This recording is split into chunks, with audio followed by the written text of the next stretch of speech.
Like many of you, my garage situation is a little bit tight and it has some challenges. And so with taking delivery of my Lotus Emira, it's a bit larger car than the cars I'm used to parking here, like the Lotus Elise and my former Alfa Romeo 4C.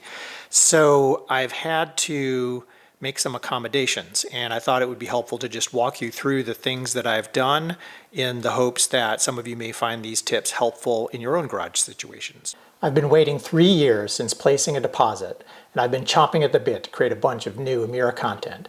So if you're not already a subscriber, you're going to want to subscribe and turn notifications on so you can be notified whenever I put out new Emira videos. And I've already got about 20 Emira videos and tons of content on other fabulous cars. Not to mention my hip replacement vlog and new content on finance, family, health, and career.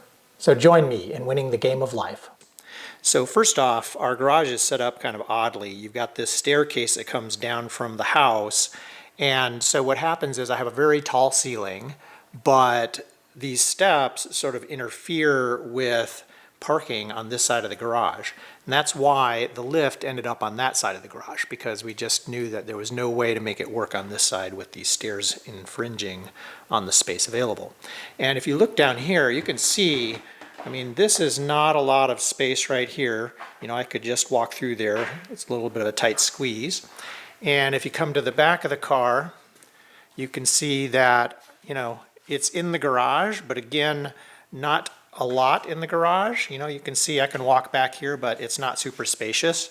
Today, the way that the Emira and the van are parked, there's a pretty good amount of space between the two, but oftentimes the space is maybe 2/3 of what you see here, which can be a little tight, especially when you're unloading groceries and other bulky items from the van to take between the two cars and then up into the house.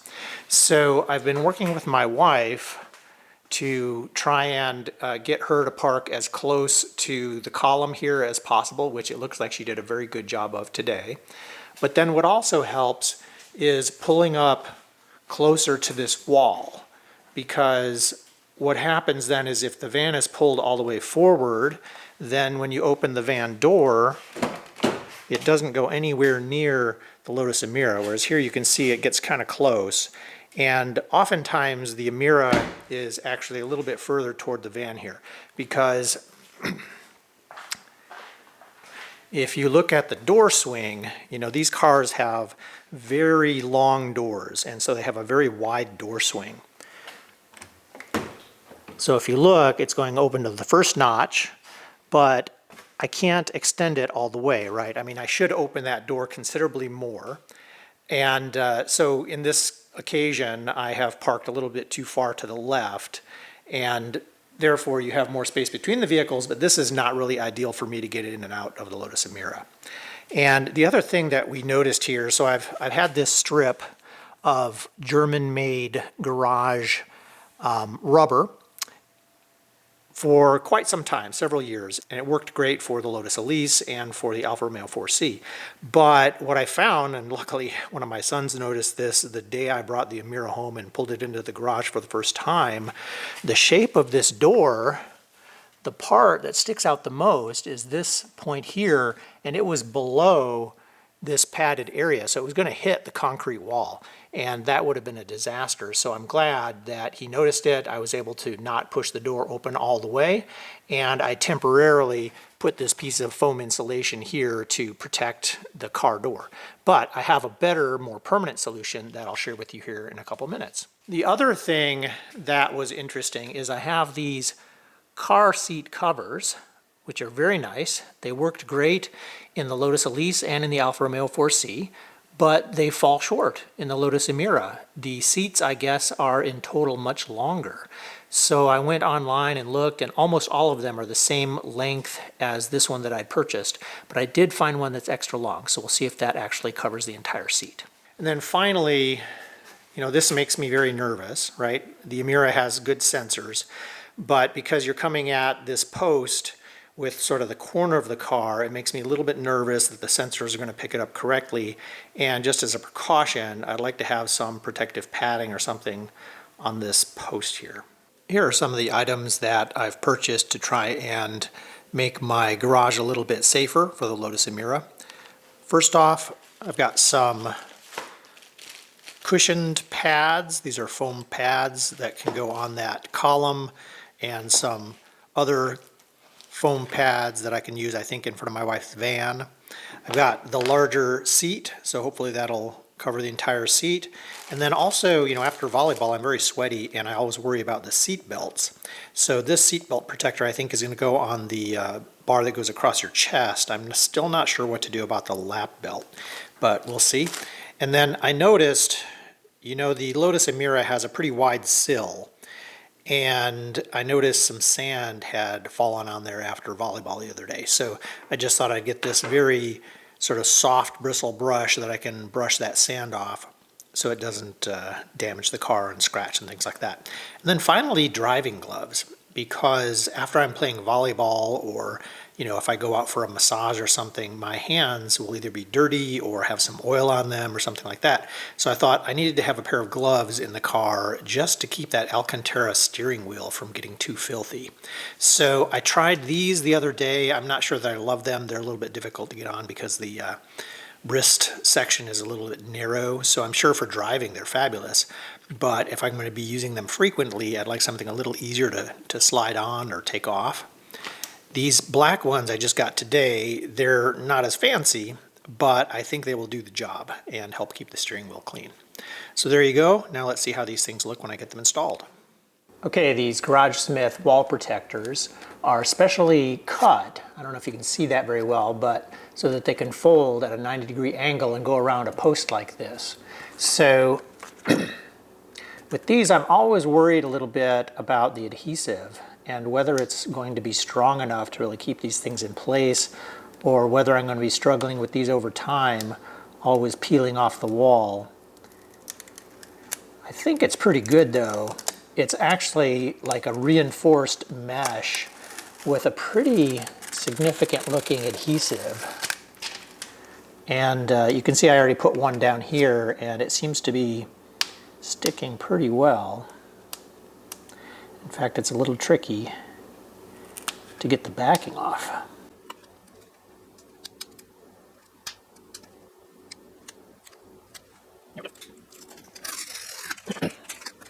And I know I'm putting these higher than they probably need to be, but I just figured I want to protect the car as much as possible. Oops.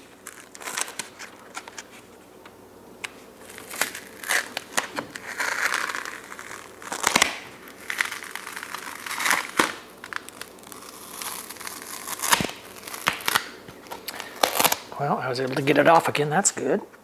I just want to get it on right on the corner.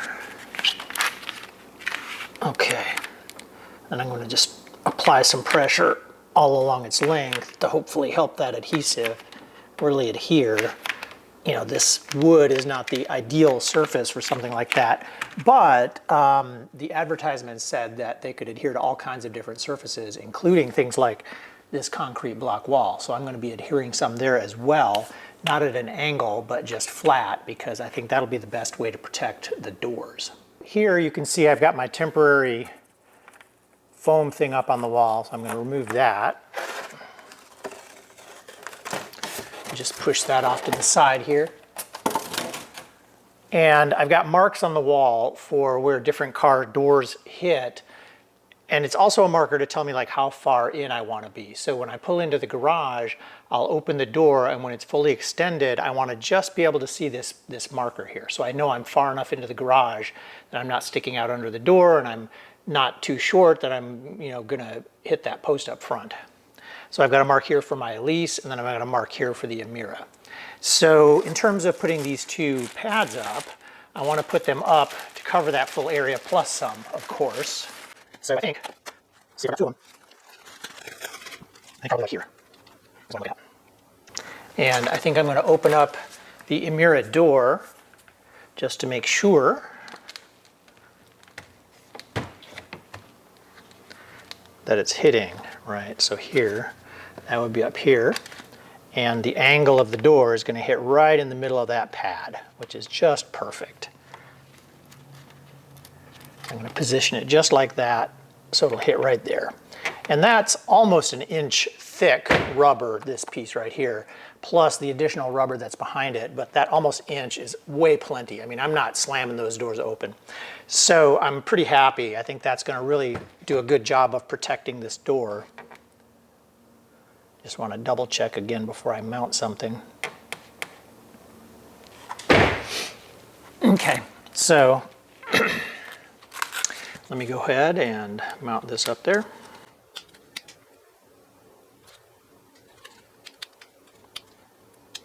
I wish there was some magical trick for getting the edge of the adhesive. I don't know, I always find that challenging. There we go. Okay, well that's one. And you know, technically, I don't have to open up both of those. I could just mount it with the one. I think I'm gonna do that, just in case I need to reposition it for some reason. So I can put that one right there. And again, I just barely touched it up there, but let me make sure the door is hitting right where I want it to, and it is. So I should be good there. And I'm gonna press that a little bit more firmly on. And then this one, I'll put right next to it. See if I'm any better at peeling off this adhesive backing, or if I just get lucky on this one. Looks like I did. So I look like a pro now. There. So that should really do a great job of protecting the edge of my Emira. I'm very satisfied with that. That's very nice. And only if I was being super reckless and just slamming that door open would there be any risk of it getting damaged. And I'm certainly not going to be doing that. So, good deal. And this product, just if you're interested, is right here. It's called Garage Smith Garage Wall Protector, GWP05. So, Garage Smith. Good product. Seems to be pretty high quality. Next, I thought I would put in the seat cover and seat belt protector and the little brush. Don't have a cow that I've got this stuff resting on the roof of my Lotus Emira. I do have full PPF coverage, so the entire roof is covered with PPF, and I'm being very gentle with everything. First, let me remove this seat cover because it's not large enough. And this one is called a waterproof seat shield, and it's the Elite size, which is their longest one. So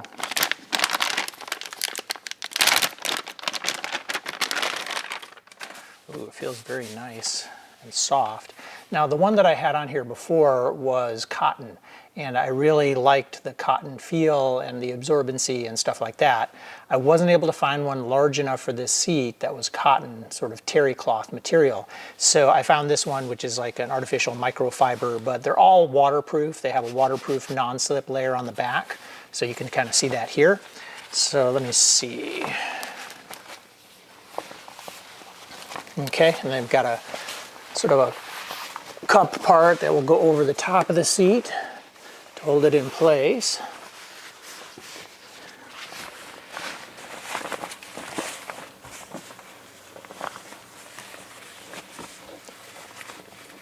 And in theory, you're going to wrap it around the side a little bit. Oh yeah, nice. This definitely seems long enough, so that's great. And these seats fit very snug. So if you kind of tuck the edges of this in here at the side here by the seat belt receiver, and then on this side, you can kind of tuck it around the seat belt, then it'll stay in place a little better than otherwise. Feels very nice though, it's very soft, this microfiber. So we'll see how it performs, but it does extend all the way over the edge of the seat, which is what I needed. Now I also got this waterproof seat belt cover because, you know, when you take, so I play volleyball and we sweat, especially here in Raleigh in the summer. So my shirt is often soaked by the time I go home. I might start bringing a spare shirt to wear just for the ride home, but even so, it's possible it gets soaked and my shorts will be soaked, and I'm just kind of lazy, I guess. It's, to me, a little bit cumbersome and impractical to completely change in order to just drive 15 minutes home. So I'm going to try something like this seatbelt cover, and it goes over this part of the seatbelt, and we'll see how that works. I'm not exactly sure how well it's going to work because the seatbelt does retract, so we shall see. And I'm still not sure what I'm going to do for the lap belt portion. I would like to think that I could find something that would work on the lap belt as well, but I don't know what that would be. So basically it's constructed, it's the same company too, by the way, as made this seat cover, and it's constructed in a similar fashion. So it's got like a microfiber exterior, and then inside it's got a waterproof layer and a strip of Velcro down the entire thing. So if I'm going to put it on my seatbelt like this,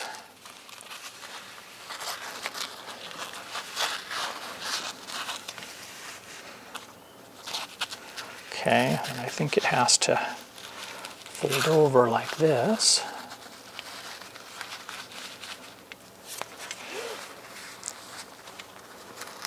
Get the Velcro on the full length. Okay. And it does kind of scrunch up because, when the seatbelt is retracted, there's less seatbelt here than the length of the strap. But that's okay. We'll see how that performs. I saw that in the pictures on the product listing. But anyhow, I think it's going to be better than just having the seatbelt cloth against my sweaty shirt. Now, all that said, I didn't have a seatbelt protector on my Alfa Romeo or on my Lotus Elise, and I have never really had a problem. I've never noticed any sweaty smell or anything wrong with the seatbelt strap from doing that. So this is just me being overly precautious because this is a very nice car. It costs more than twice as much as the most expensive car I've ever owned. So I want to do what I can to take care of it. And that's one of the things I'm going to do. Now the last thing I got here is this very nice brush with soft bristles. I think they were horsehair or something like that. And this wide sill over here is what I'm going to use it for, to just brush. Oh, and it's working well because there's a little bit of sand on there now, and it really is doing a good job of removing the sand. So that's great. I'm just going to keep that in the car and use it as needed.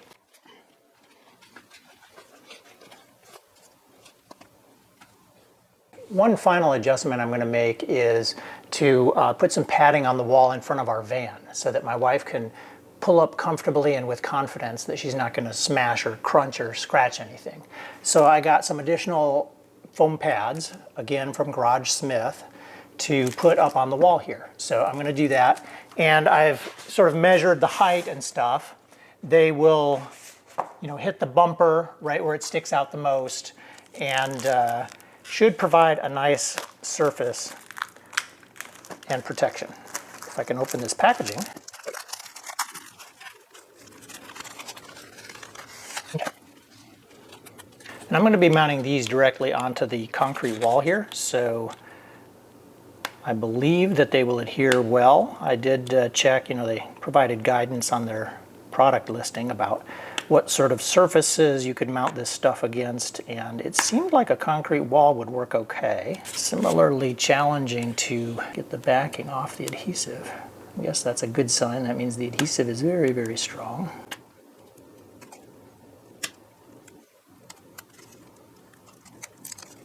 Yeah, it's the same kind of adhesive with sort of a mesh reinforced backing, so should be very sturdy.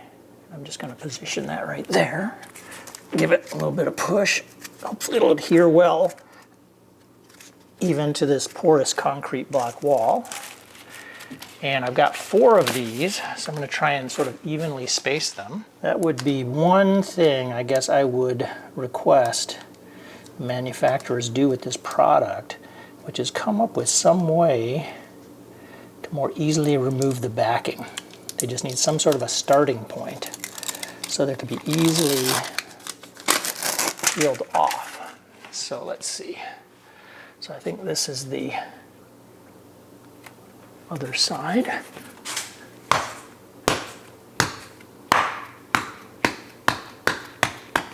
Okay. And I've got 2 more, and I'm just going to sort of evenly space those. So this is the product if you're interested.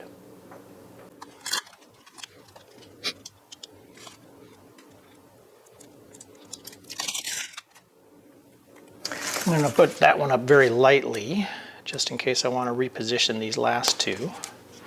I think I have the first two on the edges of where the bumper might touch, which is helpful in case the car is, off to one side or the other. And then I just wanted to put these sort of evenly spaced in between. And honestly, I think that's pretty good. So I'll go ahead and try and make these a little bit more solidly affixed.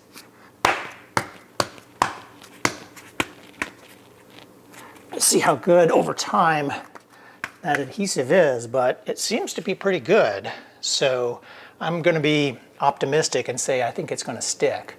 So that's it in terms of my garage sort of upgrades or updates to help protect the Lotus Emira. And I will let you know perhaps in a subsequent video if I have any observations about how well, or if there are any challenges with how these things are performing as intended. I can share that with you then. So have a great day. Thanks for watching, and whatever car you drive, I hope you're having a blast driving it.